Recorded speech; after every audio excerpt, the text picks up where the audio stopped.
As Sally said, Donald's never been here, and I haven't been here for 30 years.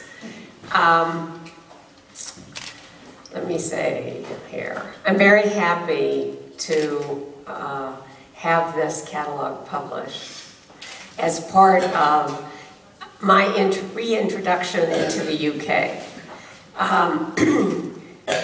Most people who know my work know about the dinner party.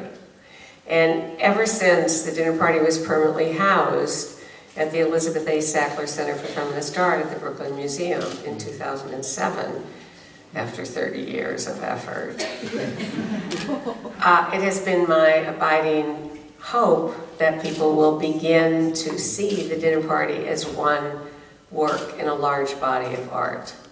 So this time I'm here in the UK with 3 shows, and Donald's having one at Brick Lane at the same time. There'll be 2 shows opening in London on Monday and Tuesday. On Monday night is a show of my early work at Riflemaker Gallery. And on Tuesday night, it's called Judy Chicago Deflowered, which I love. I have a very witty gallerist in New York, Tim Nye, and he came up with the title.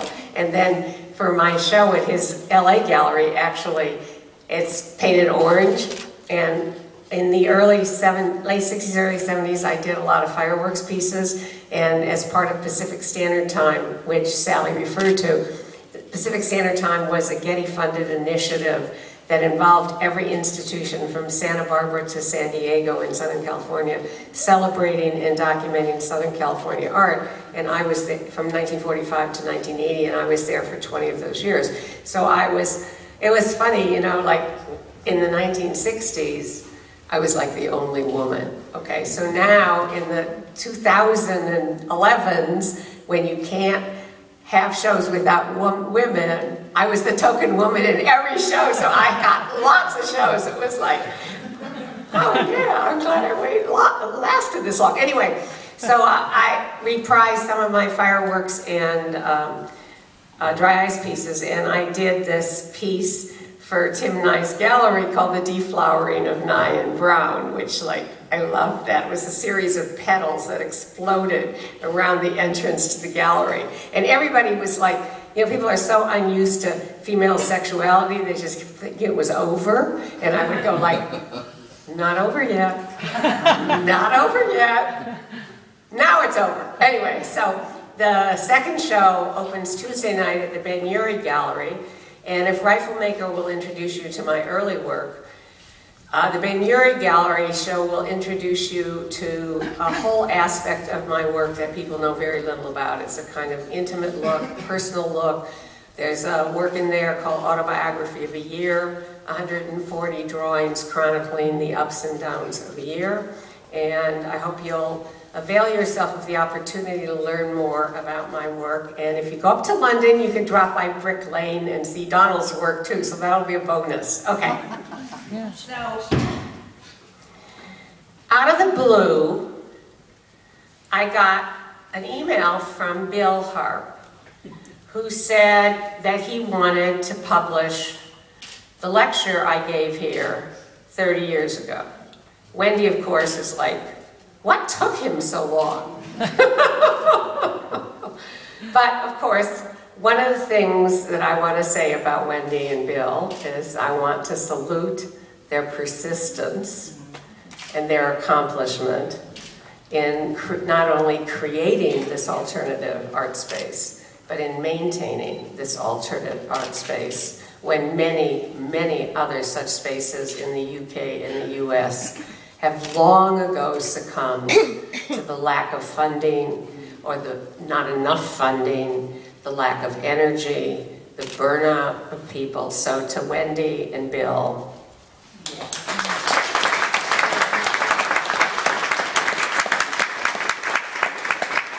and of course their devoted staff, because they wouldn't be anywhere without their staff.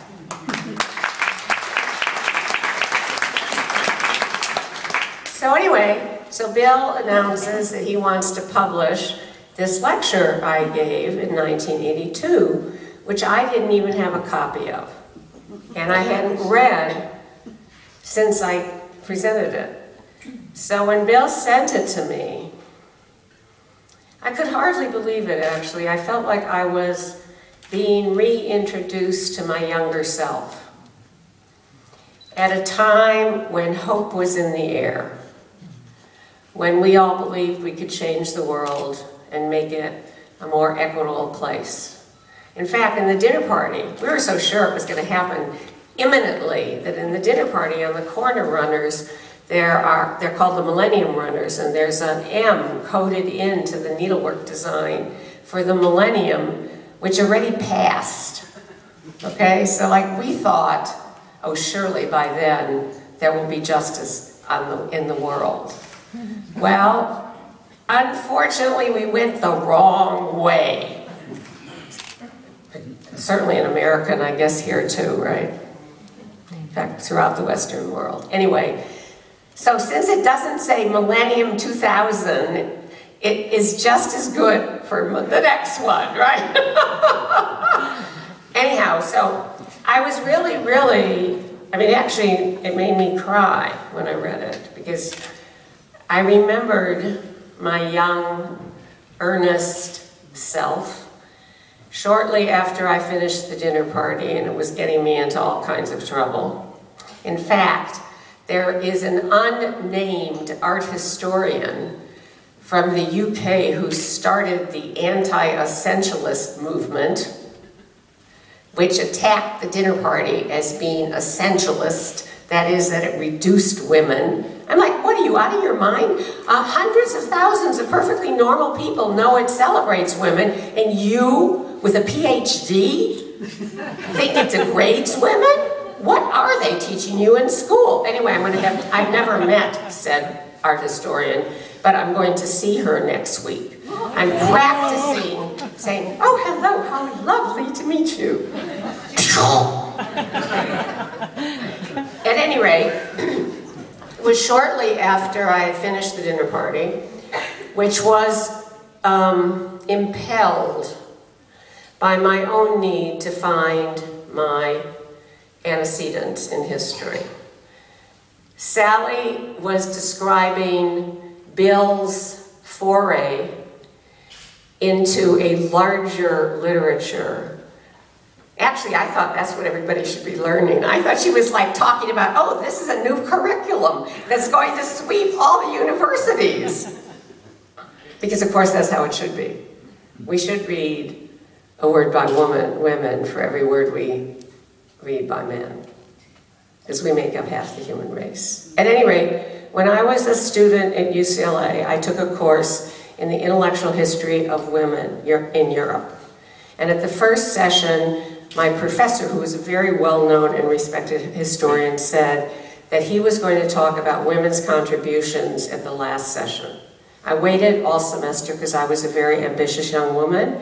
I had wanted to be an artist since I was a very little girl. I wanted to make a contribution to art history. I wanted to become part of art history, and I wanted to know about the women who had gone before me.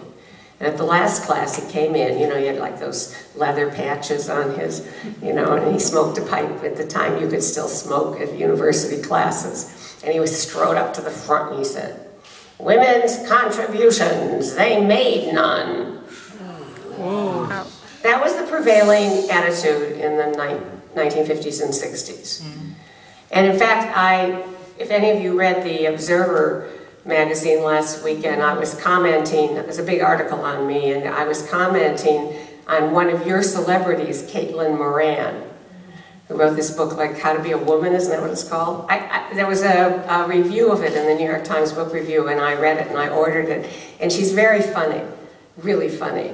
Good writer. And then I came upon this chapter about women's contributions, in which she said, okay, girls, let's just admit it. For 100,000 years, women did fuck all. I'm like, really? Really? What are they teaching you in school? It was very upsetting to me, actually, because after all, I spent years before women's studies courses finding my history, documenting, celebrating, and symbolizing the history of women in Western civilization in the dinner party. And the purpose of the dinner party was to make sure that no young women ever thought that again. Well, hopefully by the next millennium. Anyway, so I just want to thank Bill and Wendy and the Blackie for publishing this. I hope you'll read it and enjoy it.